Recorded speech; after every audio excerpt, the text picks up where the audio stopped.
Class में आज के इस वीडियो में हिंदी का एक मॉडल पेपर सॉल्व करेंगे। इस मॉडल पेपर में 100 ऑब्जेक्टिव प्रश्न रहेगा, जिसमें से परीक्षा में आपको मात्र 50 का ही जवाब देना है। तो हम भी यहाँ पे 50 ही बताएंगे, 50 अगली वीडियो में बताएंगे। तो आइए शुरू करते हैं पहले नंबर प्रश्न से। तो पहला नंबर प्रश्न है कि भीमराव अंबेडकर का जन्म कहाँ हुआ था। काफी महत्वपूर्ण प्रश्न है ये आपके बोर्ड परीक्षा के लिए। यहाँ पे आपको बताना है कि भीमराव अंबेडकर का जन्म कहाँ हुआ था। तो मध्य प्रदेश में हुआ था, इसे आपको याद रखना है। यहाँ पे ए वाला ऑप्शन बिल्कुल ही सही हो जाएगा। ये देखते हैं अगला प्रश्न 2 नंबर प्रश्न है कि आधुनिक सभ्य समाज श्रम विभाजन को आवश्यक क्यों मानता है। काफी महत्वपूर्ण प्रश्न है। यहाँ पे आपको बताना है कि आधुनिक सभ्य समाज श्रम विभाजन को आवश्यक क्यों मानता है। तो कार्य कुशलता के लिए मानता है, इसे आपको याद रखना है। यहाँ पे ए वाला ऑप्शन बिल्कुल ही सही हो जाएगा। ये देखते हैं अगला प्रश्न 3 नंबर प्रश्न है कि 20 के दांत के लेखक हैं। काफी महत्वपूर्ण प्रश्न है। यहाँ पे आपको बताना है कि 20 के दांत के लेखक कौन है। तो नलिन बिलोचन शर्मा है, इसे आपको याद रखना है। यहाँ पे बी वाला ऑप्शन बिल्कुल ही सही हो जाएगा। ये देखते हैं अगला प्रश्न 4 नंबर प्रश्न है कि 20 के दांत किस साहित्य की विधा की रचना है। यहाँ पे आपको बताना है कि 20 के दांत किस साहित्य की विधा की रचना है। तो ये कहानी है, इसे आपको याद रखना है। यहाँ पे ए वाला ऑप्शन बिल्कुल ही सही हो जाएगा। ये देखते हैं अगला प्रश्न 5 नंबर प्रश्न है कि सभ्यता और संस्कृति के विकास क्रम के साथ ही भारत में विकसित होते जा रहे हैं। तो मतांतर विकसित होते जा रहे हैं, इसे आपको याद रखना है। यहाँ पे सी वाला ऑप्शन बिल्कुल ही सही हो जाएगा। ये देखते हैं अगला प्रश्न 6 नंबर प्रश्न है कि स्वामी विवेकानंद को वेदांतियों का वेदांती किसने कहा। काफी महत्वपूर्ण प्रश्न है ये आपके बोर्ड परीक्षा के लिए।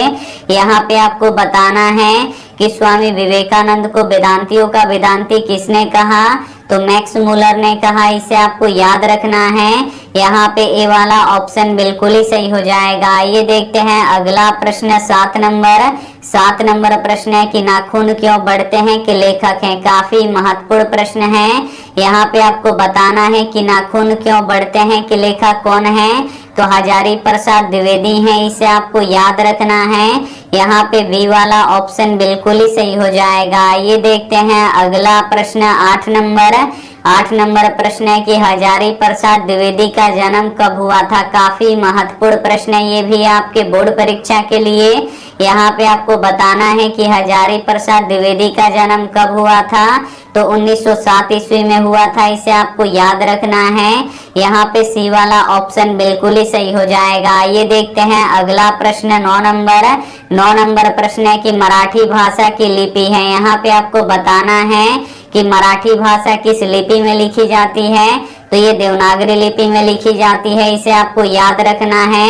यहाँ पे ए वाला ऑप्शन बिल्कुल ही सही हो जाएगा।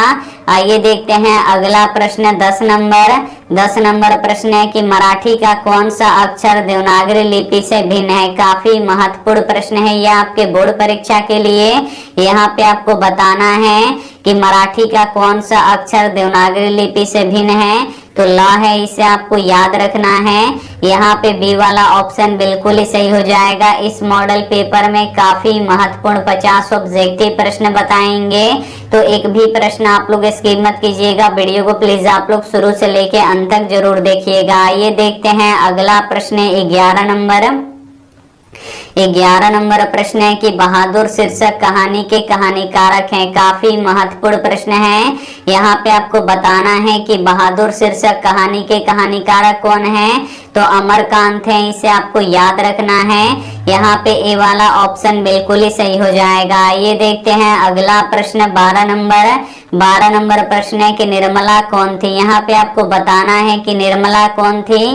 तो जो निर्मला थी ये कहानीकारक की पत्नी थी, इसे आपको याद रखना है। यहाँ पे बी वाला ऑप्शन बिल्कुल ही सही हो जाएगा। ये देखते हैं अगला प्रश्न 13 13 नंबर प्रश्न है कि शेक्सपियर कौन थे। यहाँ पे आपको बताना है कि शेक्सपियर कौन थे। तो शेक्सपियर नाटककार थे, इसे आपको याद रखना है। यहाँ पे ए वाला ऑप्शन बिल्कुल ही सही हो जाएगा और ये अंग्रेजी भाषा के नाटककार थे, तो ये भी साथ में आपको याद रखना है। आइए देखते हैं अगला प्रश्न 14 नंबर। 14 नंबर प्रश्न है कि बिरजू महाराज का संबंध किस घराने से है। काफी महत्वपूर्ण प्रश्न है ये भी आपके बोर्ड परीक्षा के लिए। यहाँ पे आपको बताना है कि बिरजू महाराज का संबंध किस घराने से है। तो लखनऊ घराने से है, इसे आपको याद रखना है। यहाँ पे सी वाला ऑप्शन बिल्कुल ही सही हो जाएगा। ये देखते हैं अगला प्रश्न 15 नंबर। 15 नंबर प्रश्न है कि अवनियों में लेखक को किस लिए बुलाया गया था। काफी महत्वपूर्ण प्रश्न है ये आपके बोर्ड परीक्षा के लिए। यहाँ पे आपको बताना है कि अवनियों में लेखक को किस लिए बुलाया गया था। तो कविता के पाठ करने के लिए बुलाया गया था, इसे आपको याद रखना है। यहाँ पे डी वाला ऑप्शन बिल्कुल ही सही हो जाएगा। ये देखते हैं अगला प्रश्न 16 नंबर। 16 नंबर प्रश्न है कि मछली किस कहानीकारक की रचना है। काफी महत्वपूर्ण प्रश्न है। यहाँ पे आपको बताना है कि मछली किस कहानीकारक की रचना है। तो ये विनोद कुमार शुक्ल की रचना है, इसे आपको याद रखना है। यहाँ पे बी वाला ऑप्शन बिल्कुल ही सही हो जाएगा। ये देखते हैं अगला प्रश्न 17 नंबर। 17 नंबर प्रश्न है कि रसूलन बाई कौन थी। काफी महत्वपूर्ण प्रश्न है यह आपके बोर्ड परीक्षा के लिए। यहाँ पे आपको बताना है कि रसूलन बाई कौन थी। तो रसूलन बाई गायिका थी, इसे आपको याद रखना है। यहाँ पे डी वाला ऑप्शन बिल्कुल ही सही हो जाएगा। ये देखते हैं अगला प्रश्न 18 नंबर। 18 नंबर प्रश्न है कि गांधी जी के अनुसार शिक्षा सहायक होता है। यहाँ पे आपको बताना है कि गांधी जी के अनुसार शिक्षा सहायक होता है तो शरीर, बुद्धि और आत्मा के विकास में सहायक होता है, इसे आपको याद रखना है। यहाँ पे सी वाला ऑप्शन बिल्कुल ही सही हो जाएगा। ये देखते हैं अगला प्रश्न 19 नंबर। 19 नंबर प्रश्न है कि महाविद्यालय नामक कहानी संग्रह किसकी रचना है। काफी महत्वपूर्ण प्रश्न है। यहाँ पे आपको बताना है कि महाविद्यालय नामक कहानी संग्रह किसकी रचना है। तो ये विनोद कुमार शुक्ल की रचना है, इसे आपको याद रखना है। यहाँ पे सी वाला ऑप्शन बिल्कुल ही सही हो जाएगा। ये देखते हैं अगला प्रश्न 20 नंबर। 20 नंबर प्रश्न है कि बहादुर की माँ गुस्से से पागल क्यों हो गई थी। काफी महत्वपूर्ण प्रश्न है। यहाँ पे आपको बताना है कि बहादुर की माँ गुस्से से पागल क्यों हो गई थी। तो बहादुर ने भैंस को मारा था इसलिए हो गई थी, इसे आपको याद रखना है। यहाँ पे ए वाला ऑप्शन बिल्कुल ही सही हो जाएगा। ये देखते हैं अगला प्रश्न 21 नंबर। 21 नंबर प्रश्न है कि किरस खान दिल्ली के बाद कहाँ चले गए। काफी महत्वपूर्ण प्रश्न है यह आपके बोर्ड परीक्षा के लिए। यहाँ पे आपको बताना है कि किरस खान दिल्ली के बाद कहाँ चले गए। तो ब्रजभूमि चले गए, इसे आपको याद रखना है। यहाँ पे बी वाला ऑप्शन बिल्कुल ही सही हो जाएगा। ये देखते हैं अगला प्रश्न 22 नंबर। 22 नंबर प्रश्न है कि कवि अपने द्वितीय छंद में किसे संबोधित किया है। काफी महत्वपूर्ण प्रश्न है। यहाँ पे आपको बताना है कि कवि अपने द्वितीय छंद में किसे संबोधित किया है। तो मेघ को संबोधित किया है, इसे आपको याद रखना है।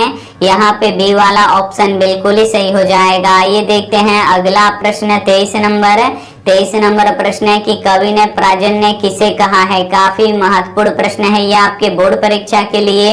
यहाँ पे आपको बताना है कि कवि ने प्राजन्य किसे कहा है। तो बादल को कहा है, इसे आपको याद रखना है। यहाँ पे सी वाला ऑप्शन बिल्कुल ही सही हो जाएगा। ये देखते हैं अगला प्रश्न 24 नंबर। 24 नंबर प्रश्न है कि प्रेमधन किनका उपनाम है। काफी महत्वपूर्ण प्रश्न है यह आपके बोर्ड परीक्षा के लिए। यहाँ पे आपको बताना है कि प्रेमधन किनका उपनाम है। तो बद्री नारायण चौधरी का है, इसे आपको याद रखना है। यहाँ पे बी वाला ऑप्शन बिल्कुल ही सही हो जाएगा। ये देखते हैं अगला प्रश्न 25 नंबर। 25 नंबर प्रश्न है कि भारत माता कविता कवि के किस काव्य ग्रंथ से संकलित है। काफी महत्वपूर्ण प्रश्न है। यहाँ पे आपको बताना है कि भारत माता कविता कवि के किस काव्य ग्रंथ से संकलित है। तो ग्राम्या से संकलित है, इसे आपको याद रखना है। यहाँ पे बी वाला ऑप्शन बिल्कुल ही सही हो जाएगा। ये देखते हैं अगला प्रश्न 26 नंबर। 26 नंबर प्रश्न है कि जनतंत्र का जन्म किनकी रचना है। काफी महत्वपूर्ण प्रश्न है यह आपके बोर्ड परीक्षा के लिए। यहाँ पे आपको बताना है कि जनतंत्र का जन्म किनकी रचना है। तो ये दिनकर की रचना है, इसे आपको याद रखना है। यहाँ पे बी वाला ऑप्शन बिल्कुल ही सही हो जाएगा। आइए देखते हैं अगला प्रश्न 27 नंबर। 27 नंबर प्रश्न है कि हिरोशिमा शीर्षक कविता में वर्णित सूरज कहाँ निकला। काफी महत्वपूर्ण प्रश्न है ये भी आपके बोर्ड परीक्षा के लिए। यहाँ पे आपको बताना है कि हिरोशिमा शीर्षक कविता में वर्णित सूरज कहाँ निकला, तो नगर के चौक पर निकला, इसे आपको याद रखना है। यहाँ पे बी वाला ऑप्शन बिल्कुल ही सही हो जाएगा। ये देखते हैं अगला प्रश्न 28 नंबर। 28 नंबर प्रश्न है कि अज्ञा का जन्म किस प्रदेश में हुआ था। काफी महत्वपूर्ण प्रश्न है। यहाँ पे आपको बताना है कि अज्ञा का जन्म किस प्रदेश में हुआ था, तो उत्तर प्रदेश में हुआ था, इसे आपको याद रखना है। यहाँ पे सी वाला ऑप्शन बिल्कुल ही सही हो जाएगा। ये देखते हैं अगला प्रश्न 29 नंबर। 29 नंबर प्रश्न है कि एक वृक्ष की हत्या के कवि कौन है। यहाँ पे आपको बताना है कि एक वृक्ष की हत्या के कवि कौन है, तो कुंवर नारायण है, इसे आपको याद रखना है। यहाँ पे बी वाला ऑप्शन बिल्कुल ही सही हो जाएगा। ये देखते हैं अगला प्रश्न 30 नंबर। 30 नंबर प्रश्न है कि हमारे नींद कविता में किसका जीवन चक्र पूरा हुआ उल्लेखित है। काफी महत्वपूर्ण प्रश्न है। यहाँ पे आपको बताना है कि हमारे नींद कविता में किसका जीवन चक्र पूरा हुआ उल्लेखित है, तो मक्खी का है, इसे आपको याद रखना है। यहाँ पे सी वाला ऑप्शन बिल्कुल ही सही हो जाएगा। ये देखते हैं अगला प्रश्न 31 नंबर। 31 नंबर प्रश्न है कि अक्षर ज्ञान किस कवि की रचना है। काफी महत्वपूर्ण प्रश्न है। यहाँ पे आपको बताना है कि जो अक्षर ज्ञान कविता है ये किस कवि की रचना है, तो ये अनामिका की रचना है, इसे आपको याद रखना है। यहाँ पे बी वाला ऑप्शन बिल्कुल ही सही हो जाएगा। ये देखते हैं अगला प्रश्न 32 नंबर। 32 नंबर प्रश्न है कि इनमें से कौन सी कृति जीवानंद दास की नहीं है। काफी महत्वपूर्ण प्रश्न है। यहाँ पे आपको बताना है कि इनमें से कौन सी कृति जीवानंद दास की नहीं है, तो भूमिजा नहीं है, इसे आपको याद रखना है। यहाँ पे डी वाला ऑप्शन बिल्कुल ही सही हो जाएगा। ये देखते हैं अगला प्रश्न 33 नंबर। 33 नंबर प्रश्न है कि लौट कर आऊंगा फिर कविता में उल्लू कहाँ बोलता है। काफी महत्वपूर्ण प्रश्न है ये आपके बोर्ड परीक्षा के लिए। यहाँ पे आपको बताना है कि लौट कर आऊंगा फिर कविता में उल्लू कहाँ बोलता है, तो कपास के पेड़ पर बोलता है, इसे आपको याद रखना है। यहाँ पे सी वाला ऑप्शन बिल्कुल ही सही हो जाएगा। ये देखते हैं अगला प्रश्न 34 नंबर। 34 नंबर प्रश्न है कि रेनर मारिया रिल्के किस देश के कवि हैं। काफी महत्वपूर्ण प्रश्न है। यहाँ पे आपको बताना है कि रेनर मारिया रिल्के किस देश के कवि हैं, तो ये जर्मनी के कवि हैं, इसे आपको याद रखना है। यहाँ पे बी वाला ऑप्शन बिल्कुल ही सही हो जाएगा। ये देखते हैं अगला प्रश्न 35 नंबर। 35 नंबर प्रश्न है कि भारत में जनतंत्र की स्थापना कब हुई। काफी महत्वपूर्ण प्रश्न है। यहाँ पे आपको बताना है कि भारत में जनतंत्र की स्थापना कब हुई, तो 1950 में हुआ, इसे आपको याद रखना है। यहाँ पे सी वाला ऑप्शन बिल्कुल ही सही हो जाएगा, क्योंकि 1950 में ही हमारा संविधान लागू हुआ था, इसीलिए भारत में जनतंत्र की स्थापना कब हुई, तो 1950 में हुआ। और भारत को आजादी कब मिली, तो 1947 में मिली, तो ये भी साथ में आपको याद रखना है। आइए देखते हैं अगला प्रश्न 36 नंबर। 36 नंबर प्रश्न है कि दिनकर को साहित्य अकादमी पुरस्कार किस कृति पर मिला। काफी महत्वपूर्ण प्रश्न है ये आपके बोर्ड परीक्षा के लिए। यहाँ पे आपको बताना है कि दिनकर को साहित्य अकादमी पुरस्कार किस कृति पर मिला, तो संस्कृत के 4 अध्याय पर मिला, इसे आपको याद रखना है। यहाँ पे डी वाला ऑप्शन बिल्कुल ही सही हो जाएगा। एक प्रश्न ये भी पूछा जाता है कि दिनकर को ज्ञानपीठ पुरस्कार किस कृति पर मिला, तो उर्वशी पर मिला, तो ये भी साथ में आपको याद रखना है। आइए देखते हैं अगला प्रश्न 37 नंबर। 37 नंबर प्रश्न है कि दही वाली मंगमा कहानी के कहानीकारक कौन है। काफी महत्वपूर्ण प्रश्न है। यहाँ पे आपको बताना है कि दही वाली मंगमा कहानी के कहानीकारक कौन है, तो श्रीनिवास है, इसे आपको याद रखना है। यहाँ पे सी वाला ऑप्शन बिल्कुल ही सही हो जाएगा। ये देखते हैं अगला प्रश्न 38 नंबर। 38 नंबर प्रश्न है कि रंगपा था। यहाँ पे आपको बताना है कि रंगपा कैसा आदमी था, तो जो रंगपा था ये जुआरी था, इसे आपको याद रखना है। यहाँ पे बी वाला ऑप्शन बिल्कुल ही सही हो जाएगा। ये देखते हैं अगला प्रश्न 39 नंबर। 39 नंबर प्रश्न है कि ढहते विश्वास के कहानीकारक कौन है। यहाँ पे आपको बताना है कि ढहते विश्वास के कहानीकारक कौन है, तो सतकौड़ी होता है, इसे आपको याद रखना है। यहाँ पे बी वाला ऑप्शन बिल्कुल ही सही हो जाएगा। ये देखते हैं अगला प्रश्न 40 नंबर। 40 नंबर प्रश्न है कि ईश्वर पेटलीकर किस भाषा के साहित्यकार हैं। काफी महत्वपूर्ण प्रश्न है ये आपके बोर्ड परीक्षा के लिए। यहाँ पे आपको बताना है कि ईश्वर पेटलीकर किस भाषा के साहित्यकार हैं, तो गुजराती भाषा के साहित्यकार हैं, इसे आपको याद रखना है। यहाँ पे बी वाला ऑप्शन बिल्कुल ही सही हो जाएगा। ये देखते हैं अगला प्रश्न 41 नंबर। 41 नंबर प्रश्न है कि कहानीकारक सुजाता का असली नाम क्या है। काफी महत्वपूर्ण प्रश्न है। यहाँ पे आपको बताना है कि कहानीकारक सुजाता का असली नाम क्या है, तो एस रंगराजन है, इसे आपको याद रखना है। यहाँ पे बी वाला ऑप्शन बिल्कुल ही सही हो जाएगा। ये देखते हैं अगला प्रश्न 42 नंबर।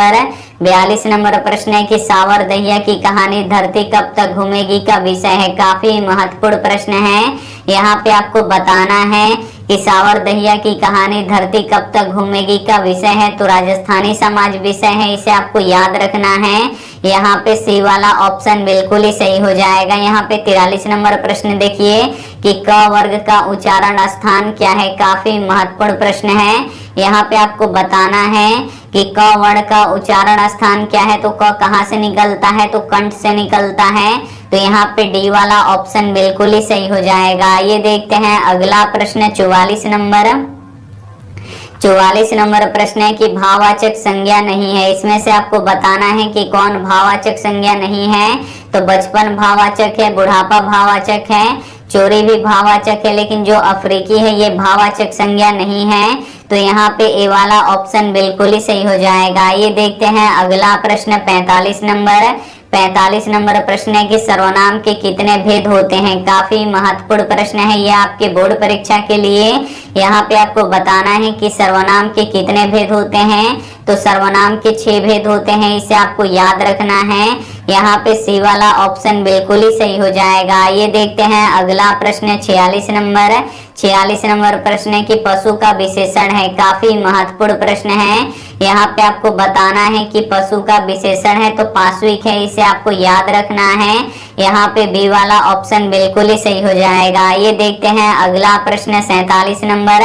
47 नंबर प्रश्न है कि आसन्न भूतकाल का उदाहरण है। इसमें से आपको बताना है कि कौन आसन्न भूतकाल का उदाहरण है, तो मैं चला हूँ ये है, इसे आपको याद रखना है। यहाँ पे ए वाला ऑप्शन बिल्कुल ही सही हो जाएगा। ये देखते हैं अगला प्रश्न 48 नंबर। 48 नंबर प्रश्न है कि सदाचार में कौन सी संधि है। यहाँ पे आपको बताना है कि सदाचार में कौन सी संधि है, तो व्यंजन संधि है, इसे आपको याद रखना है। यहाँ पे ए वाला ऑप्शन बिल्कुल ही सही हो जाएगा। ये देखते हैं अगला प्रश्न 49 नंबर। 49 नंबर प्रश्न है कि तिरस्कार का संधि विच्छेद होगा। यहाँ पे आपको बताना है कि तिरस्कार का संधि विच्छेद क्या होगा, तो तिरह जोड़ कार होगा, यानी ये तिरह जोड़ कार मिलकर क्या बनेगा, तिरस्कार बनेगा। तो यहाँ पे बी वाला ऑप्शन बिल्कुल ही सही हो जाएगा। ये देखते हैं अंतिम प्रश्न 50 नंबर। 50 नंबर प्रश्न है कि इनमें से किस शब्द में कर्मधारय समास नहीं है, तो भारतवासी में नहीं है, बाकी सब में है। यहाँ पे ए वाला ऑप्शन बिल्कुल ही सही हो जाएगा। अब 51 से 100 अगले वीडियो में यानी अगले क्लास में हम आपको करवाएंगे, और ये क्लास कैसा लगा आप लोग हमें कमेंट करके जरूर बताइए। और अभी 6 बजे आप लोग जाइए हमारे वेबसाइट पे, और सामाजिक विज्ञान का टेस्ट हो रहा है, तो आप लोग टेस्ट दीजिए। और वीडियो को अभी तक आप लाइक नहीं किए तो प्लीज आप लोग वीडियो को लाइक कीजिए, अपने दोस्तों के पास इस वीडियो को जरूर शेयर कीजिए, और जाइए आप लोग टेस्ट दीजिए सामाजिक विज्ञान का। और चैनल को सब्सक्राइब नहीं किए तो चैनल को सब्सक्राइब कीजिए। Thank you for watching. मिलते हैं अगले वीडियो में, तब तक अपना ध्यान रखिए, मन लगा के पढ़ाई कीजिए। Take care and bye.